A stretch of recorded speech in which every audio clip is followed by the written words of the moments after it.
S-au dus cei 2000 de ani și mulți din frați s-au dus și ei și iată-ne că noi urmașii a ajuns la mileniul 3. S-au dus acele 2 zile pe care le-a vestit Iisus și a mai rămas doar ziua 3-a să se împlinească tot ce a spus. Așa a spus Iisus odată când era în trupul omenesc. Eu am de lucru azi și mâine, însă a 3-a zi sosesc. Deci 2 zile pentru el sunt 2000, un timp vestit. Și acum, mileniul acesta 3 ne apropie de un sfârșit. Noi putem crede ce om vrea, dar timpul Domnul stăpânește. Și Duhul Sfânt celor ce l-au, aceasta astăzi prevestește.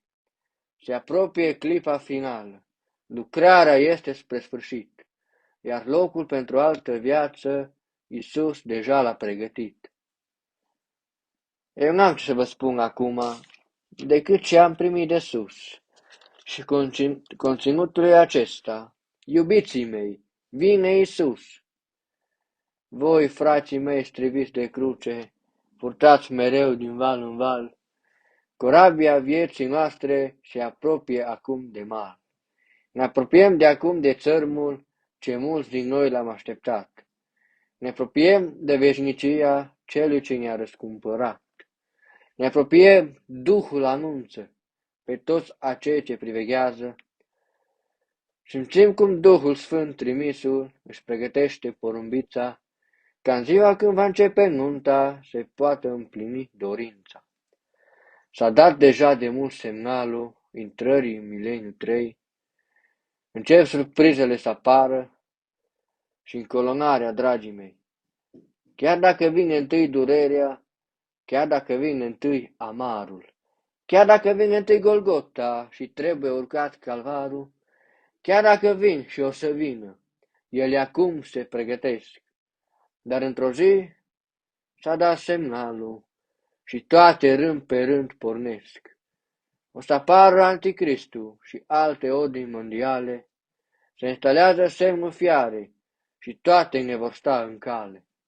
Satan va căuta să curme nădejdea sfinților curând și va începe vigilia și vom intra și noi la rând.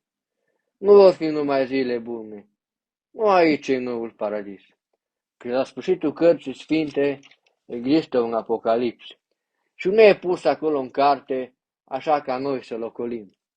El spune cum va fi sfârșitul și cum astăzi să ne pocăim.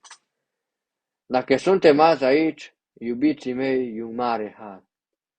Hai să ne întărim în Domnul, că vin zile de amar.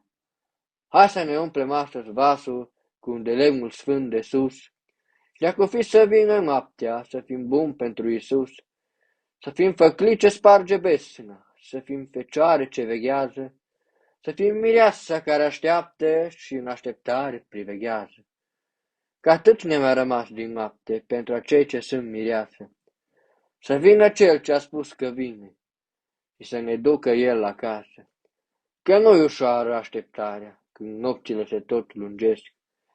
Și atâți dușmani tâlhari de sânge, de jefuit se pregătesc.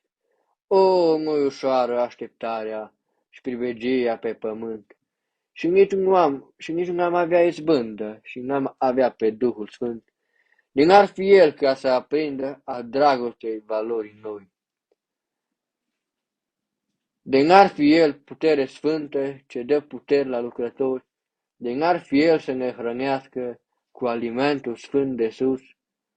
Nu aș avea nici eu, nici alții, nimic consistent de spus. Dar slavă lui Iisus mărire și slavă Duhului cel Sfânt, căci El este tăria noastră și mană sfântă pe pământ. Amin.